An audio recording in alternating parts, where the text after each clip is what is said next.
நம்ம இந்தியால இருந்துகிட்டே வந்து இன்டர்நேஷனல் சர்டிபிகேட்ஸ் வந்து ஸ்டூடெண்ட்ஸ்க்கு வந்து ஃபர்ஸ்ட் இந்தியாவுக்கே நாங்க கொண்டு வந்தது நாங்க தான்றத பெருமையா சொல்ல முடியும். ரெண்டாவது வந்து அந்த இன்டர்நேஷனல் சர்டிபிகேட் இருக்கிறதுனால அவங்க வேர்ல்டு வைடு எந்த கண்ட்ரிக்கு வேணாலும் போக முடியும்.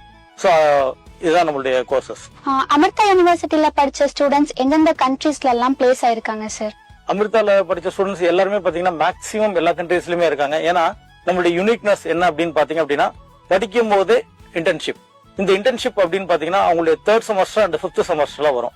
அப்ப ஒரு செமஸ்டர் ஃபுல்லாவே அந்த கரிக்குலம் வந்து இன்டர்ன்ஷிப் ஓரியன்டட். இது வந்து பாத்தீங்கன்னா நாங்க இந்தியாவில இருக்கக்கூடிய எல்லா ஸ்டார் ஹோட்டல் 5 ஸ்டார் 7 ஸ்டார் ஹோட்டல்ஸ்க்கு எல்லாத்துக்குமே ட்ரைனிங் அனுப்புறோம். மெயினா அமிர்தாவோட யூனிக்னஸ் என்ன அப்படின்னா அப்ராட் ட்ரைனிங். சோ அந்த 6 மந்த்ஸ் வந்து பாத்தீங்க அப்படின்னா மலேசியாவுக்கு வந்து நாங்க நிறைய ஸ்டூடெண்ட்ஸ் வந்து ட்ரைனிங்க்கு அனுப்பியிருக்கோம். அங்க மலேசியால ட்ரைனிங் போயிட்டு வந்த எல்லா ஸ்டூடெண்ட்ஸுமே இன்னைக்கு பாத்தீங்கன்னா அப்ராட்ல தான் இருக்காங்க.